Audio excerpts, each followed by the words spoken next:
All right. Good morning.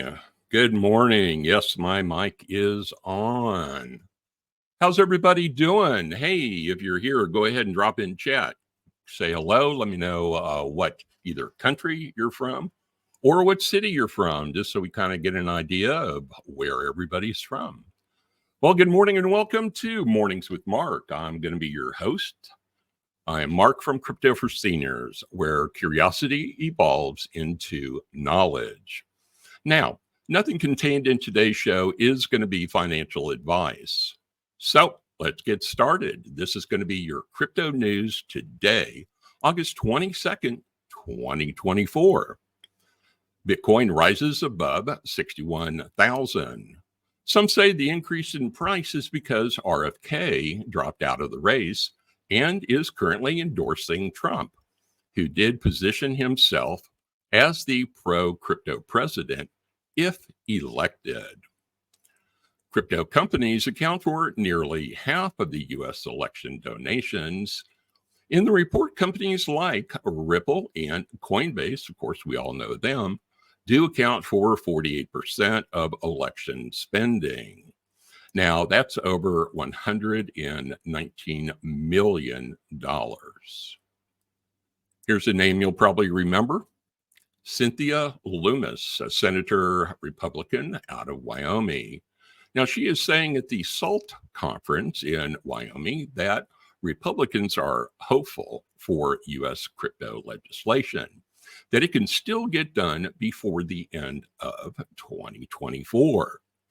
You will remember Lummis. She did speak at the Bitcoin conference in Nashville.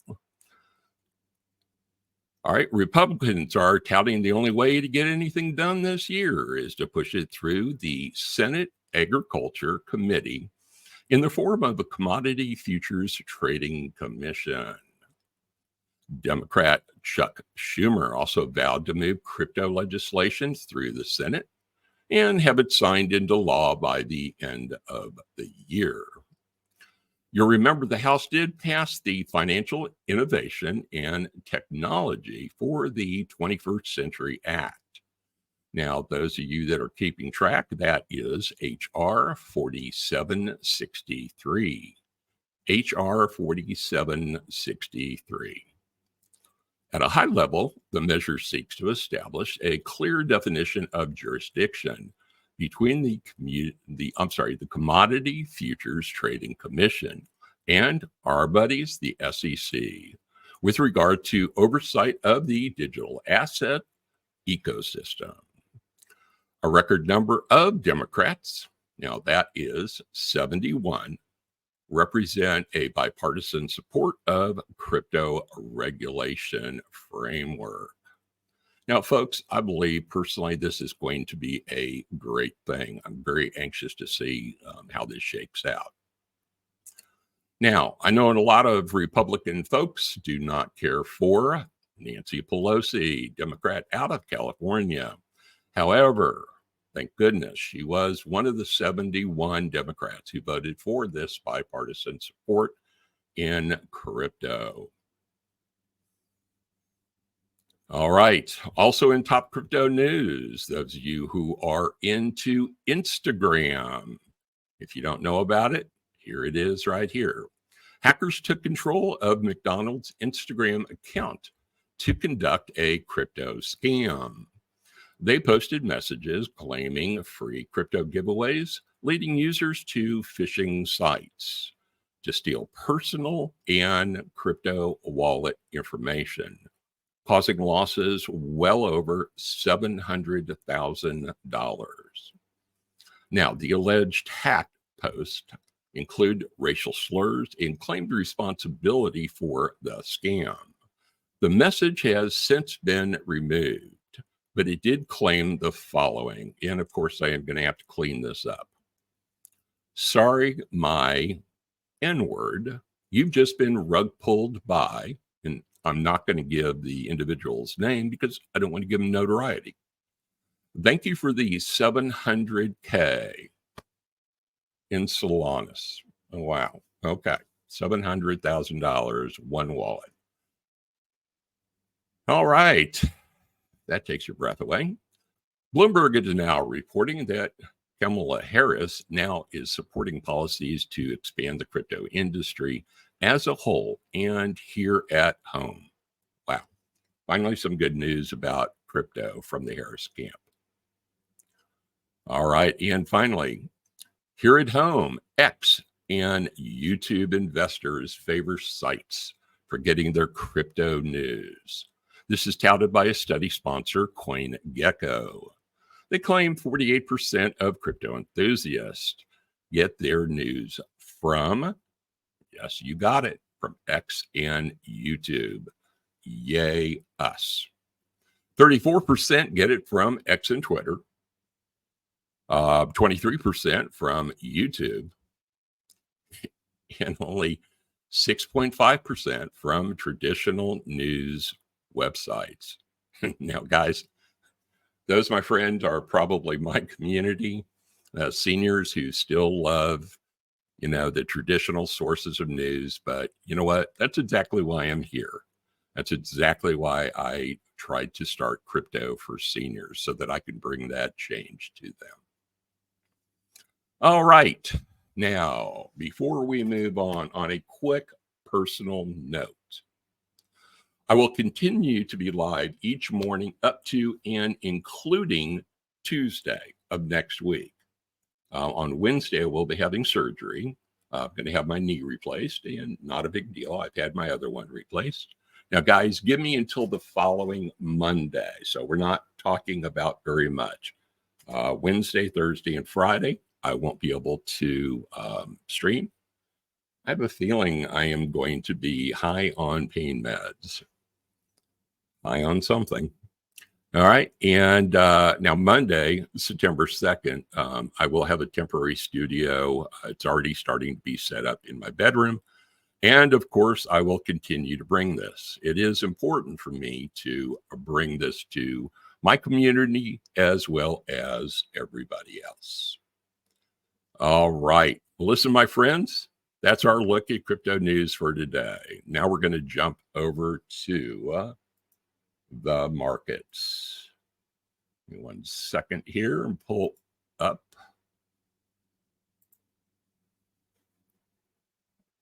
crypto bubbles. There we go. All right, let's take a look here. What do we see? So we have got Render appears to be doing very well. It is up 11%. Filecoin is up 6.5%. ADA is doing well. That is Cardano at 3.8%. Core is running right around 2.3%. And my love, HBAR or Hedera is topping at 5.5 cents. Not bad. You can see it has had a little bit of an increase. There we go. VeChain is coming in. It is up 3%. Solanus is up 1.9%. And Bitcoin topped out, it looks like today, at 61,735.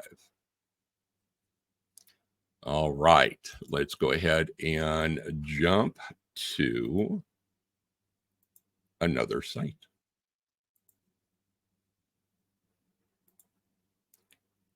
All right, guys, we're going to stop by here and take a look at the Fear and Greed Index, which is currently running neutral, right at dead center, 50%. So it is doing very well. Take a look at the markets. Bitcoin has just dropped down a little bit, 60,402. Ethereum is number 2, topping off at 2,599. Solanus is 142.90. XRP is coming back up at number 7, and that is topping at 59.6 cents. Dogecoin is coming in at 10.5. Tron, now there's a lot of news that has come out about Tron. Tron is going to support Tether. All right. Tron is coming in at 15 cents. Cardano, or ADA, is topping at 37 cents.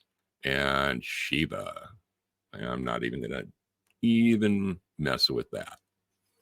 All right, guys. There has been some movement on Polygon and Matic. This is not crypto advice, but you may want to check it out. There is some news that is out there. We are not going to bring it to you today, but you may want to look at that.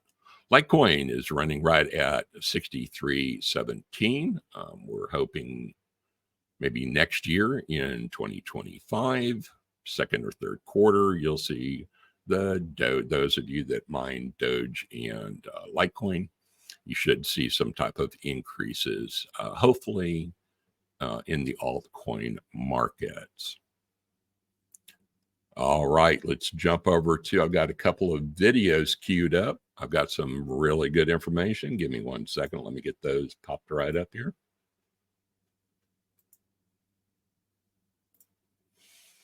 Now we're going to jump over to CNBC Crypto World and just watch a short video. Today, the SALT Blockchain Symposium kicks off in Wyoming. We talked to Dave Ripley, the CEO of Kraken, about why the crypto exchange is helping to put this conference on.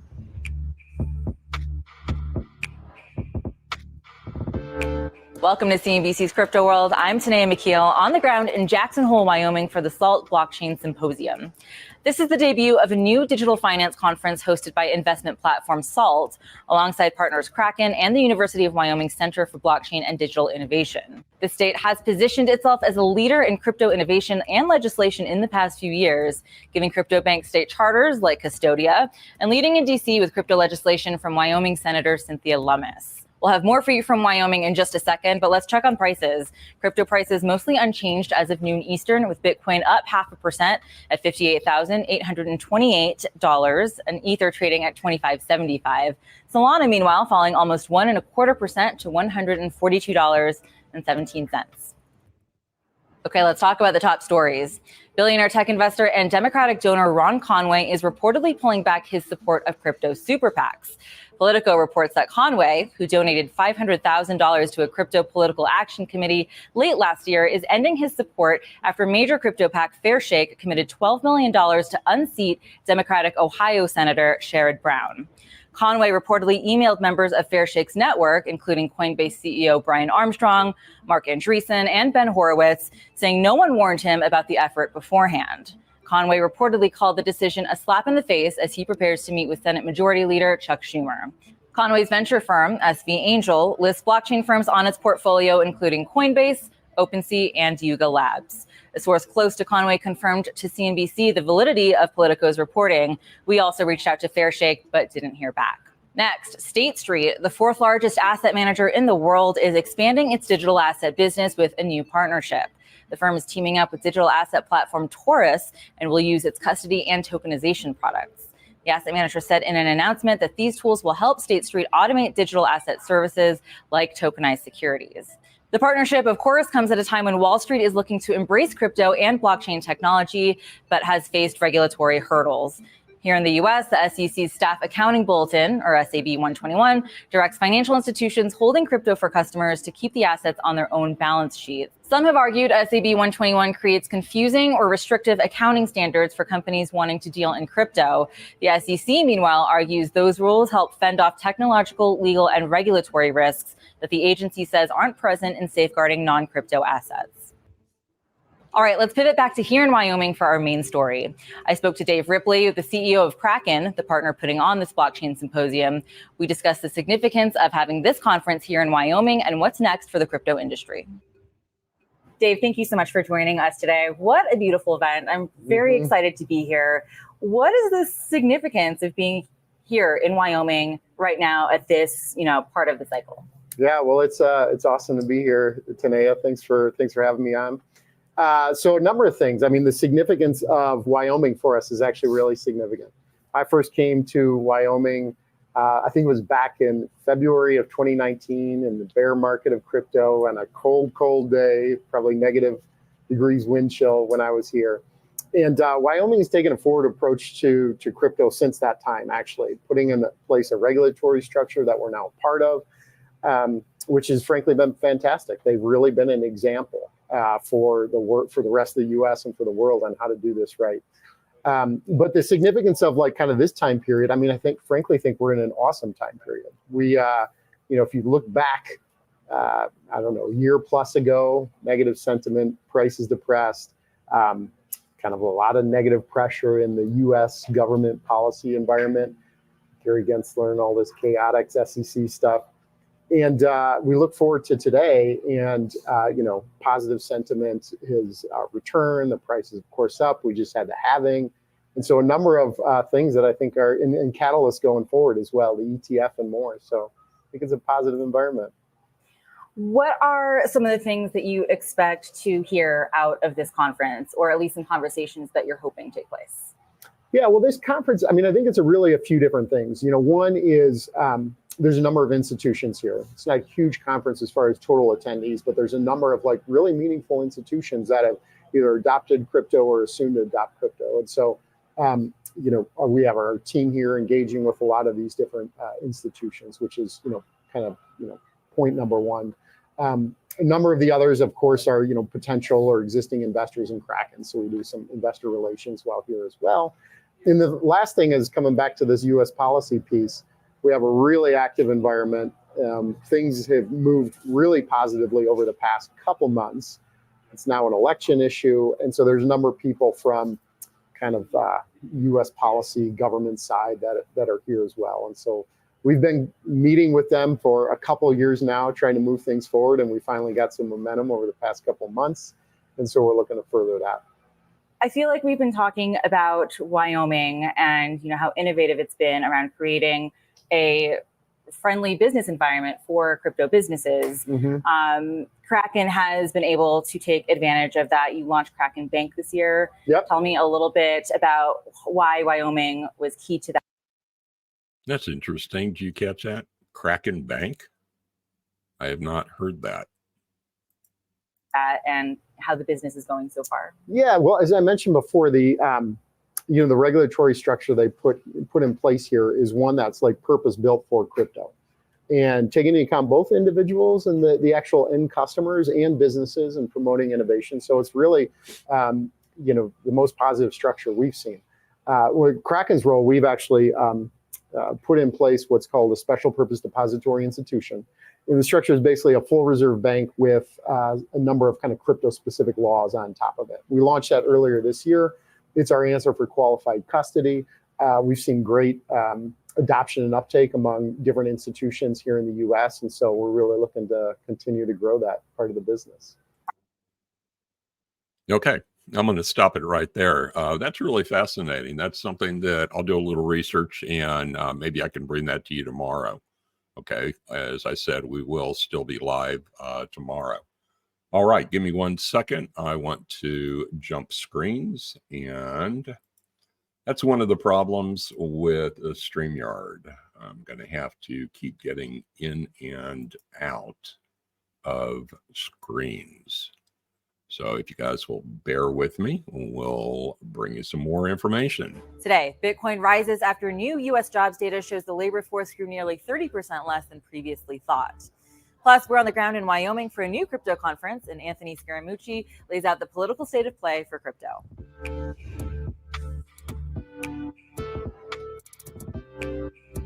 Welcome to CNBC's Crypto World. I'm Tanea McKeel on the ground in Jackson Hole, Wyoming for day 2 of the SALT Blockchain Symposium. Crypto prices are mixed after the Labor Department revised down the job growth in the U.S. economy. The updated numbers show 818,000 fewer jobs were created between March of 2023 and March of 2024. It's a sign that the U.S. labor force might not be as strong as previously thought and could in turn further push the Federal Reserve to cut interest rates. By noon Eastern, though, Bitcoin was higher, climbing more than 1% to the $59,000 level once more. Ether, also in the green, rising to the $2,600 mark. Solana, though, moving lower by 1.25% to $140. All right, let's jump right to more from conversations here on the ground in Jackson Hole. I spoke with Anthony Scaramucci, chairman of SALT and managing partner at Skybridge Capital, about his goal for this conference and where he thinks the political conversation around crypto could be headed. Thank you so much for joining me here. Let's start with the event itself. We're very familiar with salt, obviously. Okay, I want to stop it there. I don't know what you feel about Anthony Scaramucci, but this actually, I don't want you to jump off just because he is on. This is really interesting. So if you'll just bear with it, I think he's going to share some really interesting information. And then we're going to try to wind it up at the 30-minute mark. Why are you putting on this conference? Why now? Why here? Well, I would say why now? It's the precursor to the Fed central banking meetings. Why here? Figured if the Fed was having an annual central banking conference, it might be a fun idea to put on a decentral banking conference somewhere in the same area. And obviously, this is a beautiful resort. And since we're in crypto, we're a little bit more bougie than the Fed. And so this is like Lux here at the Four Seasons. I understand at the resort that they're at, it's a little more rustic. It's an interesting time in crypto. It's August, so trading is usually a little bit sleepy. It's been volatile this month, but generally it sounds like everyone can agree that there is more upside here than downside. What are you expecting to get out of this event? What are some of the key themes that you're expecting to hear about or that you've heard about so far? Well, let's talk about the fundamentals for a second, because I think you're right. We've traded sort of sideways to down recently. Some of that, I think, is just related to supply overhang. You had the Mt. Gox bankruptcy, the eventual distributions. It took 10 years. You had some sovereign selling, which I think included the United States, but also the government of Germany sold a big stash of their Bitcoin. I think that also put pressure on the markets. But I think the reason why you are suggesting that the market sentiment is still bullish, you got a lot of incoming net inflows to the Bitcoin ETF, net inflows to the Ethereum ETF. And so there's a general bullishness. Also, it usually takes a few months after a Bitcoin halving. And so we've experienced a halving in April, and a result of which things churn a little bit and miners sell because they need to make their revenues. But as that selling abates and supply constraints again. I don't know about you, but I'm personally impressed that he knows about us miners. And I think we're going to have a very good second half of the year.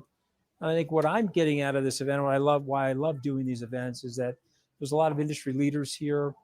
There are Bitcoiners. There's people here from Solana, people here from Kraken, people here from Avalanche, Algorand. There's just a whole host of different things going on here.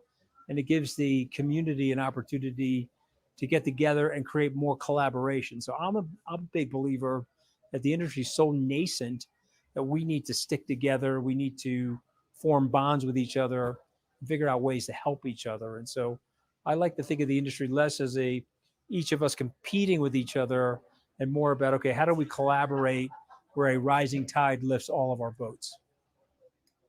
Normally, this is kind of the part where crypto feels separate from everything else, but it is, a big theme in the markets right now, the election and how that's weighing on asset prices. How are you feeling about where the industry stands? So I've been working very hard to try to have people think about Bitcoin and regulation in general around the blockchain and cryptocurrency as bipartisan.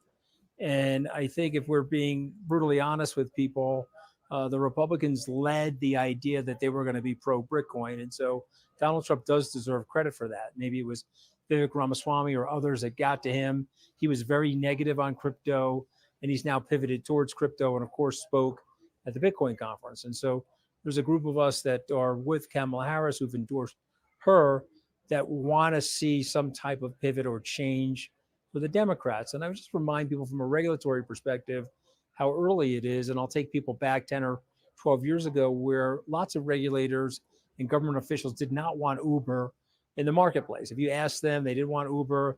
The taxi licenses were good enough, but the people wanted Uber. And I think that's true about crypto in general.